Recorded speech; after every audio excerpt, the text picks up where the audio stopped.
Hello friends, कैसे हैं? My name is service Singh. Welcome to you my class. आज का टॉपिक क्या है? ब्लड है। मोस्ट इम्पॉर्टेंट टॉपिक है ये टॉपिक। नीट के एग्ज़ाम में या कोई भी कंपटीशन होता है तो ये सभी में एग्ज़ाम में इससे कुछ न कुछ पूछ लिया जाता है। तो जो स्टूडेंट्स हमारे चैनल के लिए देखते हैं, हमारा क्लास अटेंड करते हैं, तो सबसे पहले वो इसे सब्सक्राइब कर लें, बेल आइकन का भी बटन दबा लें, जिससे हमारे वीडियो का नोटिफिकेशन आपके पास तक पहुंचता रहे। तो आइए चलते हैं सीधे सीधे टॉपिक की तरफ। टॉपिक क्या है? ब्लड है। तो ब्लड क्या है? ब्लड बॉडी के अंदर एक फ्लूइड मटेरियल के रूप में होता है, एक तरल पदार्थ के रूप में होता है, इसीलिए इसे कनेक्टिव टिश्यू कहा जाता है, संयोजी ऊतक कहा जाता है। अब ब्लड एक तरल संयोजी ऊतक है, लेकिन इसका अध्ययन किसके अंतर्गत किया जाता है? उसे क्या कहते हैं? हेमेटोलॉजी कहते हैं या फिर उसे सेरोलॉजी कहते हैं। सेरोलॉजी हेमेटोलॉजी के अंतर्गत ही ब्लड का अध्ययन किया जाता है। ब्लड के दो पार्ट होते हैं, प्लाज्मा होता है और दूसरा कार्पसेल्स होते हैं, रुधिराणु होते हैं। ये जो टॉपिक है, ब्लड वाला टॉपिक है, ये हमारे 3 वीडियोज़ में आपके लिए क्लियर कराए जाएंगे। ये पहला पार्ट आप देख रहे हैं, सुन रहे हैं, तो ध्यान दीजिएगा। तो हम सभी जानते हैं कि एनिमल्स के अंदर ब्लड एक कंपलसरी ऑर्गन्स है, एक कंपलसरी मटेरियल है। क्यों है? कितना होता है? ये सीधी सीधी बात मैं आपको बताता हूँ कितना होता है। एक नॉर्मल व्यक्ति के अंदर ब्लड, या कह सकते हैं एक स्वस्थ व्यक्ति के अंदर ब्लड की मात्रा कितनी होती है? 5 से 6 लीटर आंकी गई है। लेकिन एक्चुअल में कैसे इसे निकालते हैं? मान लीजिए किसी व्यक्ति के अंदर वेट 80 kg है, 80 kg है या 1 कुंटल है, तो उसके अंदर ब्लड कैसे आप देखेंगे? क्या उसके अंदर ब्लड की मात्रा 5 से 6 लीटर ही होगी? ऐसा नहीं होगा। क्यों नहीं होगा?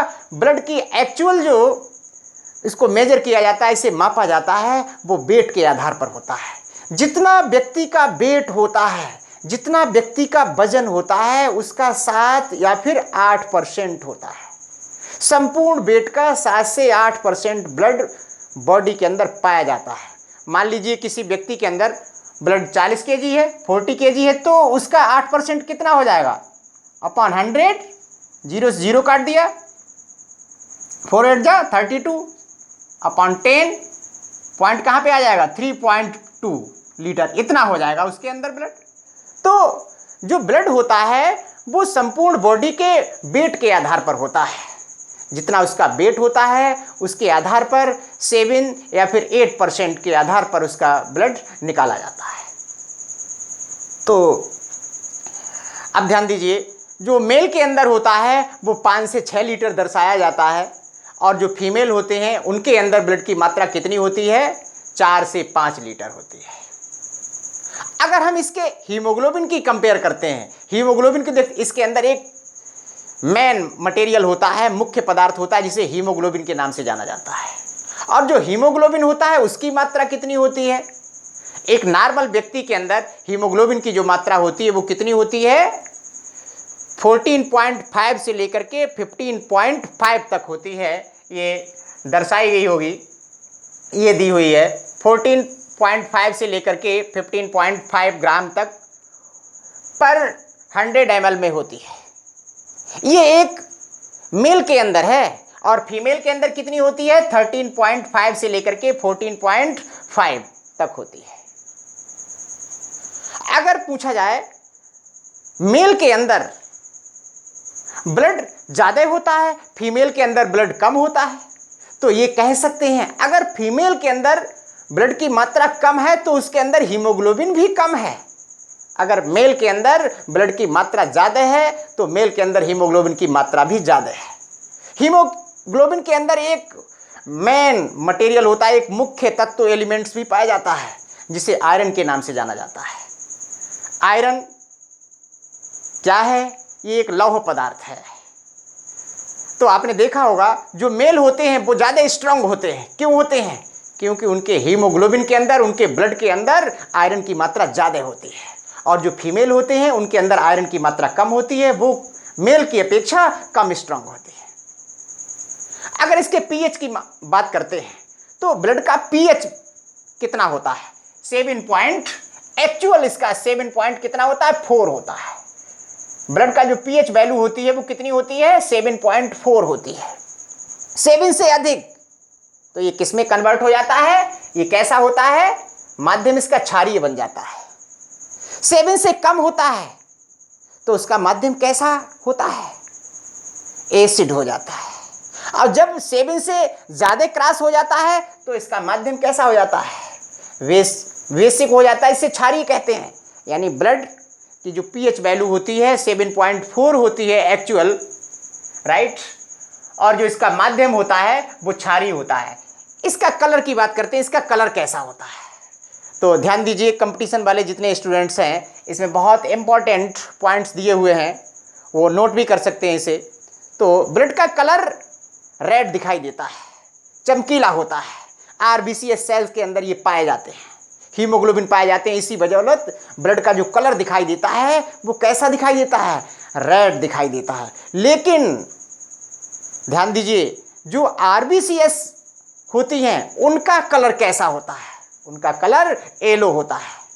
ये कंपटीशन में भी एक बार आया था कि आरबीसीएस का कलर कैसा होता है, तो स्टूडेंट्स कैसा टिक करते हैं कि आरबीसीएस लाल रक्त कणिकाएं होती हैं तो उसका कलर भी रेड होना चाहिए। यानी रेड नहीं होता है, रेड वो दिखाई तब देती हैं जब उसके अंदर हीमोग्लोबिन प्रेजेंट होता है। लेकिन आरबीसीएस का जो कलर होता है वो कैसा होता है, येलो होता है। ओके, आगे बात करते हैं अब। ब्लड की आरबीसीएस को कब्र किसे कहा जाता है, कब्र मीन्स क्या होता है, जहां पर आरबीसीएस की कणिकाएं डिस्ट्रॉय हो जाती हैं, नष्ट हो जाती हैं, वो बॉडी के अंदर कौन सा अंग होता है, उसे क्या बोलते हैं, स्प्लीन कहते हैं, फिर उसे प्लीहा कहा जाता है। ओके, तो आपने ये पढ़ा था कि ब्लड के अंदर ब्लड केवल ब्लड एक मिश्रण है, एक मिक्सचर है, प्योर नहीं है।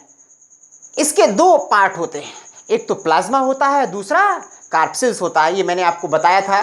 जो प्लाज्मा होता है उसकी जो क्वांटिटी होती है वो कितनी होती है, 55% होती है। जो ब्लड प्लाज्मा होता है उसकी मात्रा, ब्लड के अंदर जो प्लाज्मा होता है उसकी मात्रा 55% होती है, 55% होती है।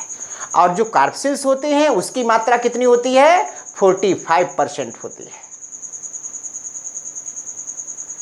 तो ध्यान दीजिए, अगर हम बात करते हैं कि ब्लड के अंदर जो आरबीसीएस कार्पसिल्स होते हैं वो सबसे लार्ज किसके अंदर होती है, सबसे बड़ी किसके अंदर होती है, तो ध्यान दीजिए, नोट करना चाहते हैं तो आप लोग नोट भी कर सकते हैं। एम्फीबियंस के अंदर, एम्फीबियंस एनिमल्स कौन से होते हैं, एक्वेटिक में भी, यानी स्थल पर भी रह सकते हैं और जल में भी रह सकते हैं, मिट्टी में भी रह सकते हैं, जैसे फ्रॉग। फ्रॉग कैसा एनिमल्स है, एक एम्फीबियंस है। उसके अंदर जो आरबीसीएस की कणिकाएं होती हैं वो कणिकाएं आकार में सबसे लार्ज होती हैं, सबसे बड़ी होती हैं। और सबसे छोटी कणिकाएं किसके अंदर पाई जाती हैं आरबीसीएस की, तो स्तनधारियों में होती हैं। आरबीसीएस की कणिकाएं सबसे छोटी होती हैं। ओके, अगर बात करते हैं आरबीसीएस में यानी जो रेड ब्लड कार्पसिल्स की कणिकाएं होती हैं, इसके अंदर हीमोग्लोबिन के कितने अणु होते हैं, कितना मोस्ट पॉइंट है, कितना जरूरी पॉइंट है। एक आरबीसीएस की कणिका के अंदर कितने हीमोग्लोबिन के अणु पाए जाते हैं, नोट कर लीजिए, 26.5 करोड़ अणु होते हैं। हीमोग्लोबिन के कितने अणु होते हैं, 26.5 करोड़ अणु लगभग पाए जाते हैं। ओके, ब्लड की अब बात, ब्लड की उत्पत्ति कहां से हुई है, ब्लड की उत्पत्ति कहां से हुई है, भ्रूण के मीजोडर्म वाले पोर्शन से हुई है। भ्रूण के अंदर जो मीजोडर्म वाला भाग होता है वहां से हुई है। मान लीजिए, अगर आपसे क्वेश्चन आता है कंपटीशन में कि ब्लड का निर्माण कहां होता है, ब्लड बनता कहां है शरीर में, कहां बनता है, बोन मैरो के अंदर बनता है। आप ध्यान दीजिए, जो बोन मैरो के अंदर ब्लड उनके अंदर बनता है जिनके अंदर अस्थियां बन जाती हैं। और जो एम्ब्रायो की संरचना, जो शिशु की संरचना जब मदर के यूटेरस के अंदर होती है तो उसके अंदर हड्डियां तो बहुत ना के बराबर होती हैं, तो उसके अंदर ब्लड का निर्माण कहाँ होता है? मेसोडर्म वाले पोर्शन से होता है, या कह सकते हैं लीवर, मेसोडर्म के लीवर वाले पोर्शन से होता है। ओके, ये ब्लड की उत्पत्ति के लिए दर्शाता है। और जब बड़े हो जाते हैं तो उनके अंदर, हड्डियों के अंदर आपने देखा होगा खोखली हड्डियां होती हैं, खोखली होती हैं। आपने देखा होगा जब हड्डियां खोखली होती हैं तो उसमें लाल एक लिक्विड तरल पदार्थ के रूप में दिखाई देता है। वो क्या होता है? रेड बोन मैरो, जिसे लाल अस्थिमज्जा कहते हैं। उसी लाल अस्थिमज्जा के अंदर ही रक्त का निर्माण होता है, रक्त बनता है।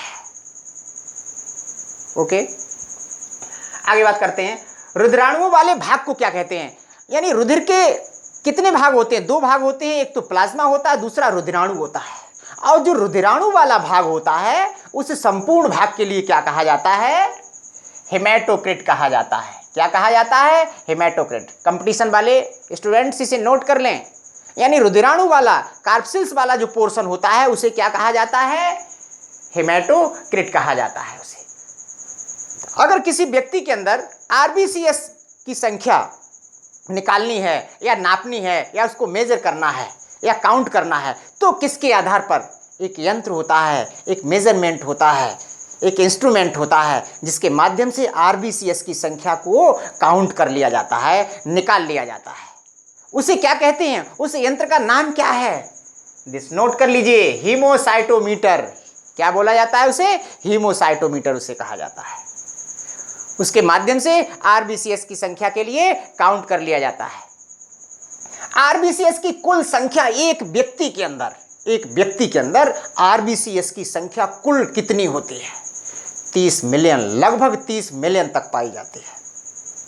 ओके, आगे ब्लड में अगर मान लीजिए किडनी फेल हो जाती है, किडनी अगर फेल हो जाती है तो ब्लड के अंदर यूरिया की मात्रा बढ़ जाती है, उत्सर्जी पदार्थों की मात्रा बढ़ जाती है। उत्सर्जी पदार्थों में यूरिया की मात्रा ज्यादा होती है। अगर ब्लड के अंदर यूरिया की मात्रा बढ़ जाती है तो कौन सा रोग हो जाता है? उसे क्या कहते हैं? यूरेमिया रोग कहते हैं। जब ब्लड के अंदर यूरिया की मात्रा या इस उत्सर्जी पदार्थ की मात्रा बढ़ जाती है तो उसे यूरेमिया रोग कहते हैं। नोट कर लीजिए कंपटीशन वाले स्टूडेंट्स। नेक्स्ट, अगर ग्लूकोज की मात्रा बढ़ती है, अगर ब्लड के अंदर ग्लूकोज की मात्रा बढ़ जाती है तो कौन सा रोग हो जाता है? हाइपरग्लाइसीमिया रोग हो जाता है।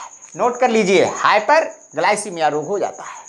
अगर ब्लड के अंदर ग्लूकोज की मात्रा बढ़ जाती है तो ये ग्लूकोज की मात्रा क्यों बढ़ जाती है?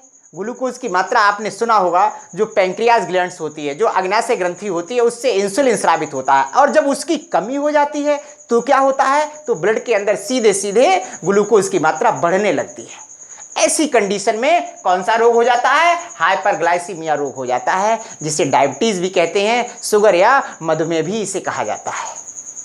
ओके, आगे बात करते हैं। कोलेस्ट्रॉल अधिक होने से, कोलेस्ट्रॉल की अगर बॉडी के अंदर कोलेस्ट्रॉल की मात्रा अधिक हो जाती है। अब ये कोलेस्ट्रॉल क्या है? कोलेस्ट्रॉल एक चिपकने वाला पदार्थ है, एक फ्लूइड है जो चिपकने वाला पदार्थ है। अगर इसकी मात्रा ज्यादा हो जाती है तो क्या होगा? जो रुधिर वाहिनियां होती हैं, उन वाहिनियों के माध्यम से जो ब्लड बहता है तो उनका वो रास्ता सकरा हो जाएगा, यानी पतला हो जाएगा। अगर कोलेस्ट्रॉल की मात्रा बढ़ जाती है, ऐसी कंडीशन में जो रुधिर वाहिनियों के माध्यम से रुधिर बहता है, उन वाहिनियों का जो रास्ता है, ब्लड का बहने का जो एक मार्ग है, वो मार्ग कैसा हो जाएगा? वो मार्ग सकरा हो जाएगा, पतला हो जाएगा, जिससे कौन सा रोग हो जाएगा? हाइपरटेंशन रोग हो जाएगा। इसे नोट कर लीजिएगा, हाइपरटेंशन रोग हो जाएगा। आपने ये जान लिया था हीमोग्लोबिन में कौन सा तत्व पाया जाता है? एलिमेंट। कौन सा एलिमेंट्स होता है? आयरन होता है। अब इसकी श्यानता, यानी जो ब्लड की श्यानता होती है, विस्कोसिटी होती है, वो कितनी होती है? ब्लड की जो विस्कोसिटी होती है वो कितनी होती है? श्यानता कितनी होती है? 4.7। अब श्यानता किसे कहा जाता है? विस्कोसिटी किसे कहा जाता है? विस्कोसिटी कहा जाता है गाढ़ेपन के लिए। आपने देखा होगा कि विस्कोसिटी गाढ़ेपन के लिए कहा जाता है। आपने देखा होगा जो ब्लड होता है वाटर की अपेक्षा अधिक गाढ़ा होता है। कितना गाढ़ा होता है? लगभग 5 गुना। वाटर से जो ब्लड होता है 5 गुना ज़्यादा गाढ़ा होता है। इसीलिए इस ब्लड की जो विस्कोसिटी होती है, जिसे श्यानता कहते हैं, वो कितनी होती है? 4.7 होती है। ओके, आगे बात करते हैं। ऐसे भी एनिमल्स होते हैं, ऐसे भी जीव पाए जाते हैं, जैसे बर्फ मछली, आइस फिश, ईल। ये ऐसी मछलियां होती हैं जिसके अंदर हीमोग्लोबिन होता ही नहीं है, जिसके अंदर हीमोग्लोबिन एब्सेंट होता है। तो इसे भी आप लोग नोट कर सकते हैं। आपने देखा होगा कि बॉडी के अंदर ब्लड सर्कुलेट होता रहता है, मूवमेंट करता है, घूमता है, हर समय घूमता है, हर समय घूमता है, लेकिन बॉडी के अंदर ब्लड जमता नहीं है, बॉडी के अंदर ब्लड जमता नहीं है। उसका रीजन क्या है? उसका कारण क्या है? क्यों नहीं जमता है? उसका कारण है, क्या कारण है? बॉडी के अंदर जो लीवर के माध्यम से एक रासायनिक पदार्थ स्रावित होता है, लीवर के माध्यम से एक रासायनिक पदार्थ स्रावित होता है, या कह सकते हैं एक हार्मोन स्रावित होता है। और वो रासायनिक पदार्थ क्या करता है? ब्लड में मिल करके ब्लड को जमने से रोकने का काम करता है। अगर मान लीजिए वो पदार्थ ना हो तो क्या होगा? बॉडी के अंदर ब्लड जम जाएगा। लेकिन जब वो पदार्थ, जब किसी के चोट लग जाती है तो ब्लड कंटिन्यू बहता रहता है, ब्लड कंटिन्यू बहता रहता है। उस समय बहता रहता है, किसके अंदर वो बहता रहता है? उसके अंदर बहता रहता है जिसके अंदर हीमोफीलिया रोग होता है। ये मैंने अपने वीडियो में पढ़ा दिया है, हीमोफीलिया सारा इसका डिस्क्राइब कर दिया है। तो जिसके अंदर चोट लग जाती है तो ब्लड कंटिन्यू बहता रहता है, लेकिन कुछ समय के उपरांत ब्लड जम जाता है। लेकिन बॉडी के अंदर नहीं जमता है। बॉडी के अंदर क्यों नहीं जमता है? कि जो हिपेरिन होता है वो ब्लड के साथ घुल करके संपूर्ण बॉडी के अंदर दौड़ता है, जिससे ब्लड जमने से रुक जाता है। लेकिन बाहर हिपेरिन कैसा हो जाता है? अनएक्टिव हो जाता है, निष्क्रिय हो जाता है, जिससे ब्लड आसानी से जम जाता है। ओके, तो क्लोटिंग की क्रिया को हिपेरिन ये रोकने का काम करता है। आगे बात करते हैं। ये क्वेश्चन में कंपटीशन में आ चुका है। ये क्वेश्चन, सबसे कोमल टिश्यू का नाम बताइए, सबसे कोमल ऊतक का नाम बताइए। उसे क्या कहते हैं? सबसे कोमल जो ऊतक है उसका क्या नाम है? उसे क्या कहते हैं? ब्लड कहते हैं। सबसे जो कोमल ऊतक है या सबसे सॉफ्ट टिश्यू है उसे ऊतक कहा जाता है। ब्लड कैसे होता है? कैसा होता है? ये एक प्राकृतिक कोलाइड है। कैसा है? प्राकृतिक कोलाइड है। कोलाइड आप लोग जानते होंगे, कोलाइड किसे कहते हैं? अगर हमें किसी चीज़ का कोलाइड को जांचना है, परखना है कि ये सॉल्यूशन कैसा है, कोलाइड है या नहीं है, तो उसको कैसे परख सकते हैं, कैसे उसे जांच सकते हैं? जब हम उसे कपड़े के माध्यम से फिल्टर करते हैं, छानते हैं, और जो कोलाइड होगा तो वो 100% कपड़े से या फिल्टर से फिल्टर नहीं होगा, यानी उसमें कुछ न कुछ मात्रा रह जाएगी। उसी तरीके से जो ब्लड होता है, अगर हम उसे फिल्टर करें, छानें, तो क्या होगा? संपूर्ण ब्लड फिल्टर नहीं होगा, कुछ न कुछ मात्रा उसके अंदर रुक जाएगी। इसलिए ब्लड कैसा होता है? प्राकृतिक कोलाइड होता है। इसके माध्यम से, ये कोई ऐसी मेथड नहीं है, इसके माध्यम से केवल कोलाइड के लिए पहचाना जा सकता है। ओके, अगर हम बात करते हैं ब्लड के फंक्शन क्या, ब्लड के कार्य क्या हैं, क्या काम है ब्लड का? जितना भी हम लोग फूड मटेरियल यूज करते हैं, खाद्य पदार्थों के लिए खाते हैं, ये खाद्य पदार्थों से उत्सर्जी पदार्थ बनते हैं। इन उत्सर्जी पदार्थों के लिए बॉडी से बाहर निकालने का काम करता है। जितना भी उत्सर्जी पदार्थ बनता है, हानिकारक पदार्थ बनते हैं, विषैले पदार्थ बनते हैं, उनको बॉडी से बाहर निकालने का काम करता है ब्लड। इसके अलावा ब्लड क्या करता है? शरीर का जो टेम्परेचर होता है, तापमान होता है, उसको स्थिर बनाए रखता है, उसको कंट्रोल किए रखता है, जिससे बॉडी का बैलेंस बना रहता है। या कह सकते हैं जो टेम्परेचर होता है उसका संतुलन बनाए रखता है, उसका बैलेंस बनाए रखने का काम करता है। इसके साथ साथ और क्या काम करता है ब्लड? हमारे बॉडी की प्रोटेक्ट भी करता है, सुरक्षा भी करता है। हमारे बॉडी के अंदर जब हम लोग फूड मटेरियल यूज करते हैं तो फूड मटेरियल के साथ में, खाद्य पदार्थों के साथ में तमाम प्रकार के हानिकारक पदार्थ पहुंचते हैं। बैक्टीरिया पहुंचते हैं, वायरस भी पहुंचते हैं, अदर हार्मफुल मटेरियल भी पहुंचते हैं। इन सारे मटेरियल का वो भक्षण कर देता है, उसे नष्ट कर देता है। इसके अलावा रोगों से भी सुरक्षा करता है ब्लड हम लोगों की। रोगों से सुरक्षा कैसे करता है? WBC की जो कणिकाएं होती हैं, एंटीजन एंटीबॉडीज लिम्फोसाइट्स जो होते हैं, जो WBC की कणिकाएं होती हैं, वो क्या करती हैं? जैसे ही बैक्टीरिया या वायरस या रोगाणु हमारे शरीर के अंदर प्रवेश करते हैं, वैसे ही इसके ऊपर WBC की कणिकाएं हावी हो जाती हैं और उसे नष्ट कर देती हैं, उसका भक्षण कर देती हैं, जिससे हमारे बॉडी की प्रोटेक्ट हो जाती है, उसकी सुरक्षा हो जाती है। और इसके अलावा ये क्या करता है, बॉडी के अंदर जो जल की मात्रा होती है उसका संतुलन बनाए रखता है। बॉडी का जो आंतरिक वातावरण होता है उसका भी संतुलन बनाए रखने का काम करता है। कभी कभी चोट लग जाती है, जब चोट लग जाती है तो घाव को भरने में भी ब्लड हमारी हेल्प करता है, मदद करता है, घाव भरने का कार्य करता है। तो इस तरीके से आप लोगों ने ये ब्लड के विषय में पढ़ा है। आपके लिए 2 वीडियो और मिलेंगी जिसमें आपके लिए सारी कॉर्पसेल्स दर्शाई जाएंगी, प्लाज्मा दर्शाया जाएगा। ओके, जिन स्टूडेंट्स हमारा ये वीडियो देखते हैं वो इसे सब्सक्राइब कर लें, बेल आइकन का भी बटन दबा दें, शेयर भी कर दें, लाइक भी कर दें। Thank you.